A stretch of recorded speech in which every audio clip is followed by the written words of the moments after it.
Hi, this is Charlie Mato-Toyela with Blueberry Flutes, and today my friend Billy White Fox decided to stop by and say hi, and he has kind of a request that we're going to work on. So what exactly is it that you would like to do with this, and tell our viewers what that actually is? It's leg bone from an alligator, what we call habata in Creek, and I want to have a spirit whistle made when we do ceremony. Well, we had talked about some different kinds of whistles, and I know that I'm going to make a 4-hole whistle out of another bone that you brought. Right. But this one here, I think it would look really good and sound really, really unique if we made it like some of the Mexican whistles that we made that have only 2 holes. Now, people have told me that some of the old Cherokee and Creek whistles are only 2-hole whistles. I've heard of them and I've seen stories about them, but I've never actually seen them. I believe that we can probably do it with this using what I know about the clay whistles from Mexico that we make. I think we can probably make a really nice 2-hole whistle out of it. For myself being Creek, that would fit me. Okay. To do traditional, so that would be cool. awesome. You know, I was talking to Billy earlier about Creek and Cherokee traditions. A lot of people don't know that Cherokee stomp dance songs, a lot of the ones that we've been dancing and singing for a long time, have been Muskogee and Creek, stomp dance songs. So a lot of the stuff we've learned, we shared with our neighbors, and of course, we come up with some pretty interesting things sometimes, like a whistle that's made after 2 or 3 different cultures' versions. So let's see what we can do here. I think I'm going to probably do most of this with just a hand drill and a couple of hand tools. And what I'm thinking about doing is I'm going to find the placement of where I'll put the sound hole at, and we'll drill that first, and that'll give us an idea of how thick the bone is inside, because although I have cut into alligator bones before, the last time I did this, it was because I was going to fry it in a pan, and I don't remember how thick the bone was. So I'm going to drill a test hole where we're planning to put the sound hole first, and then we'll drill the 2 sound holes, and we'll create 2 plain holes, and we'll drill the spot here for the sound hole to play. And I think that'll probably come out. We probably will also have to drill out the bottom, so we'll need a bigger bit for that so we can relieve the pressure on them. Because although ocarinas, which we could make this into, are closed, we're going to make an open flute like our 4-hole whistles. So let's start off with that. And once again, just using a hand drill. I think my hands are still steady enough that I can do this like I did when I was younger.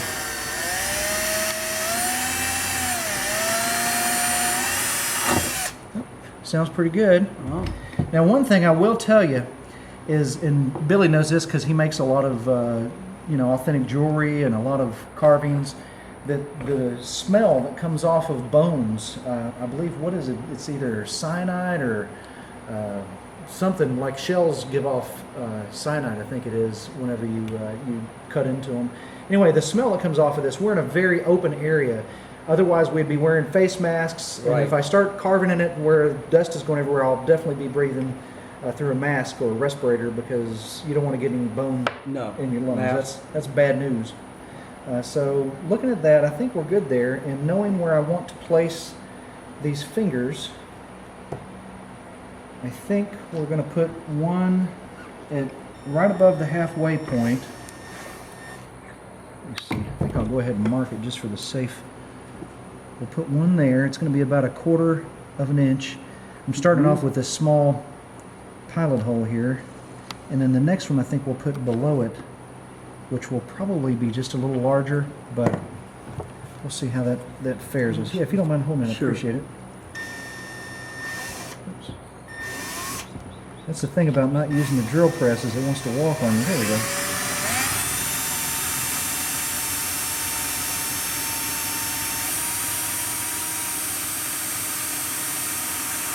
There we go. Good.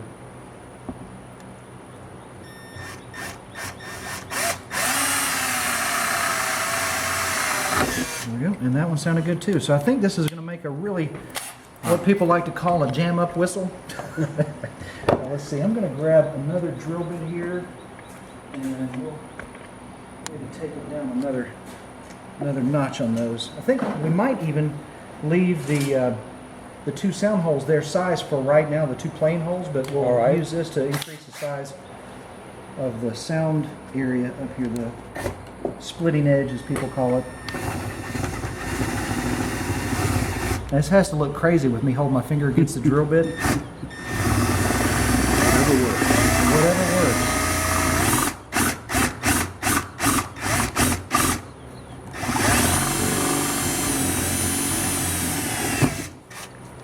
That way we don't go in there too hard or too fast. Let's see. And it looks like most of the marrow inside of there, the fiber and everything is probably gone. So we're not doing too bad there. I may have to use a Dremel to go in and kind of carve it out a little bit. But the next thing I think we should probably do would be the smartest to go ahead and drill this out. So I got to go to my big boy drill bit stock. All right.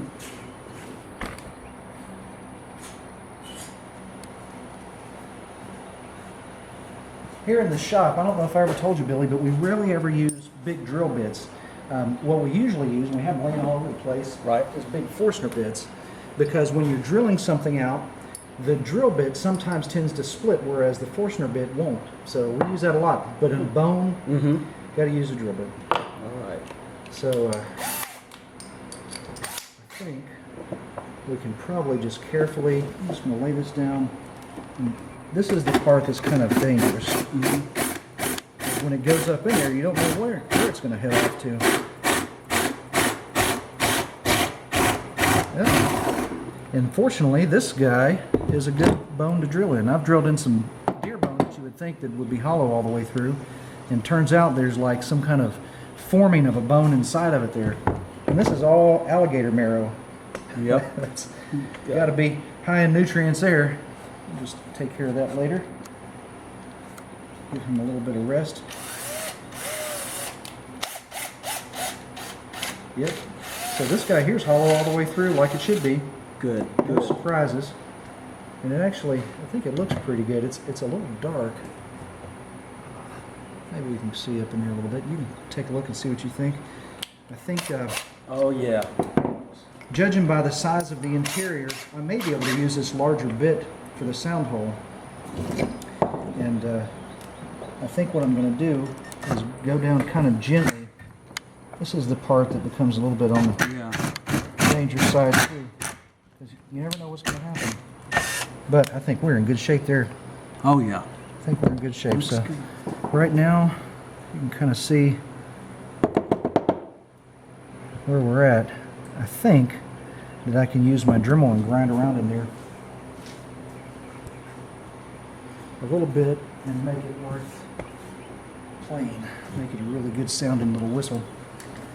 Now something else we talked about was the mouthpiece, because of course this bone doesn't lend you a shape that would make a good mouthpiece by itself. I think we're going to have to fabricate one, and I know we talked about using some of this red cedar for the mouthpiece area. Now this one is a deer leg bone we were talking about.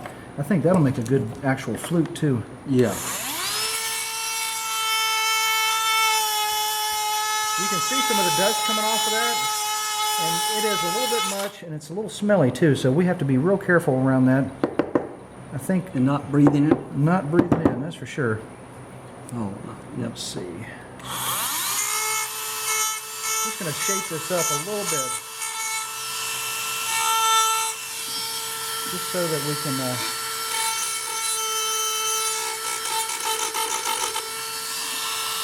make a good sound edge.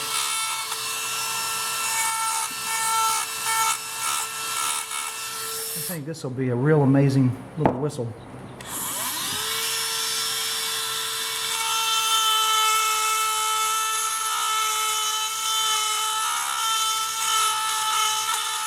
Okay, now I think that's pretty well shaped up the way I'd want it. I want to clean this end up a little bit.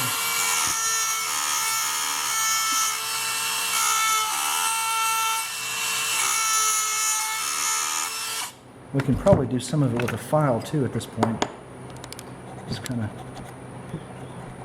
clean up in there a little bit. Now we talked, a lot of Indian people used to use whistles like this for a call. And it wouldn't be to call an alligator, of course, because they don't make too many whistles that I can remember. I know seems like they make a couple of them that are weird sounds that might pass for a whistle, but I do know that indigenous peoples used calls to communicate to each other, and Yes. a lot of times the simpler the call, the easier it is to communicate. So keeping something like this simple makes you a little less obvious to neighboring tribes or maybe to animals. Like mimicking the sound of a bird. Yeah, different exactly. songbird or Something, and birds don't play a whole song. You know, Yeah. they just have a little whistle that they'll do. You know, we have one of my favorite birds out here goes like that. Oh, yeah. Yeah. I love that bird. Yep, and we have a lot of those. I don't know if I told you, we have a lot of quail out here. A lot of quail. So let's see. We're good all the way up in here. I think the only thing we're really missing, maybe I want to check this to make sure that I got a clear path all the way to my sound hole. The only thing that was probably missing is just the mouthpiece now. And using this rod is a really good way to clean something out. Now that's something like the way people used to do things. Did Indian people had iron rods and what have you that they used 2,000 years ago? No. But did they have sticks and tools that they made to clean things out with? Absolutely. And probably way more of them than I do. I do know that people in Central and South America used to carve jade. And the jade carvings that they made were just amazing. Just almost unbelievable. Unbelievable that somebody could do that today even. With simple tools. Simple tools, you know, and sometimes it's just a matter of being persistent. So, there was another chunk that went out. Oh, we've got a clear view now. I can see it in the hole when I cover this up and look in the light. I can see up in there, so that's good. Let's see if I can blow some. Yep, that's a positive sign. Can't do it with my mouth yet, but that's understandable. And I can see that I probably need to sharpen our splitting edge a little bit. And anybody that's ever seen any of our videos knows the splitting edge is really the critical part of a flute. That's what makes it play, makes it have its sound. Do not breathe that in. That looks a lot better. So that's got that piece. I think I might do one thing up at the top here to just kind of smooth that out. It's got a nice piece there where the, I think the tendon or what have you used to sit in an alligator. But I think if we open it up just a little bit, it might give us a nice splitting edge that will work well.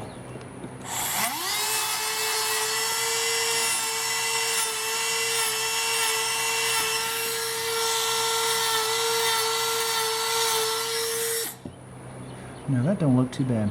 I think that's about got it.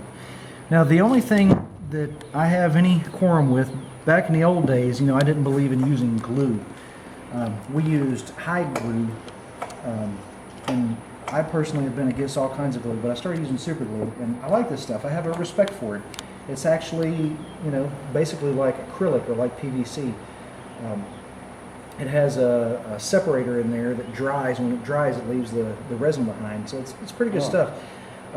I've used some epoxies on things like this, and I've inset a coin into a stone before, a real special coin to me inside of a real special piece of stone, using only beeswax and red pipestone dust.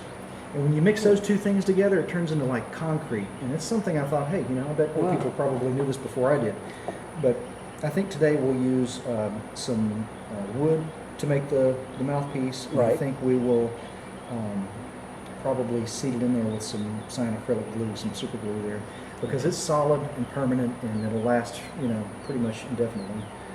But I'm going to need to take this piece of wood over to the sander so that we can get it going and get it shaped in the right direction. And I might be better off using this longer one. I'm not sure. I can cut it down to size, but we need to get a mouthpiece that you can draw contour in there that I think it'll fit in.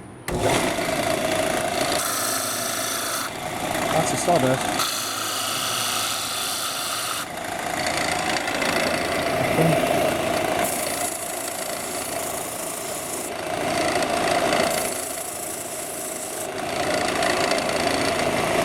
We'll just fit it right inside of there. Then we can shape it a little bit.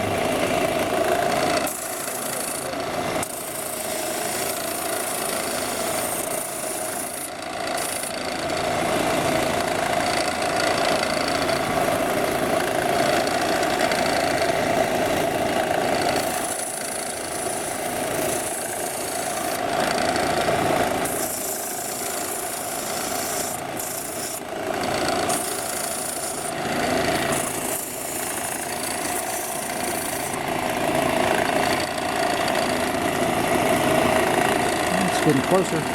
It's almost filling up that hole.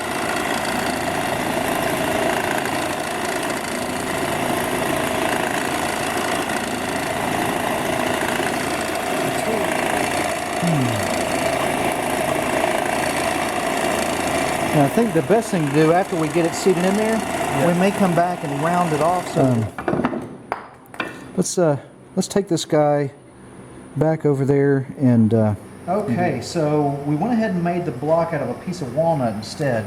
I think that that's going to work a lot better. And while I was at the sander, I went ahead and filled in this pithy hole area of the gator. It's like one of his joints there, one of his shoulder. I guess would sit down on that, or maybe his shoulder's probably on this. Yeah, this is his shoulder side. So the other part of his bones would sit down on that, and there was a big cavity in there. So we just filled that in and solidified it and ground it down a little bit, and then we made this block. And I think this block is going to work out exactly the way we want it. It looks nice on there. Yeah, I think the black walnut, once it's oiled too, that stuff looks really good. And then we're just going to solidify it, kind of lock it into place, and then we'll fill in these air leaks, because right now it's making a sound. There you go. But one thing that is working against us is these air leaks. They're probably our biggest problem right now. So we'll get those straightened out, and then I think it'll sound really good. I'm expecting it to really look perform. nice. Yeah, I think it'll look nice. And of course, that's a good place too. Anywhere along here that you can tie, if you want to have a way to tie it and hang it, around your neck. So That's a good idea. that would be a good thing to do too. Well, also, I think we're going to drill these holes out a little bit bigger, because right now the notes aren't changing very elaborately. We want to, if we can do some tuning on it, that would be great. Not really necessary as long as it sounds good, but I think because of the size of the chamber and the size of the sound hole, that we really want to make these holes just a little bit bigger. I'll probably drill them out with a 1/4 inch or maybe a 3/16 bit. We'll do from there. It's coming along really good. Okay, so what we've done here is we went ahead and put the piece of walnut. We decided to use that instead of the piece of cedar we were using. I think the color just looks a little bit I like better, it. matches the bone good. We've put it on there. We created the track inside of it, made the holes a little larger like I mentioned, and the one thing that we did different was we plugged the bottom of it. Now, as you remember, we drilled the hole through the bottom of it with the anticipation of not making this like an ocarina. Well, of course, you always have to drill it out in order to get some of the marrow and pith out, but we plugged it back, and the tone quality is just countless better. So the time that we tried it without, the tone quality wasn't enough, so countless times better. Anyway, so Oh, that's good.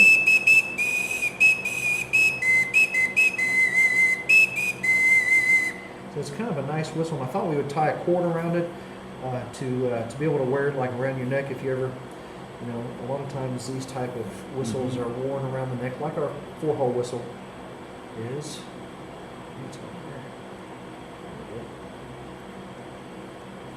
there. And I think that'll help out just a little bit there. So kind of a neat call and whistle. Yeah. I mean, it's beautiful. It almost makes the sound that our cardinal whistles do, which I've been meaning to make one of those out of wood for some while. And I think that this is a good start for it.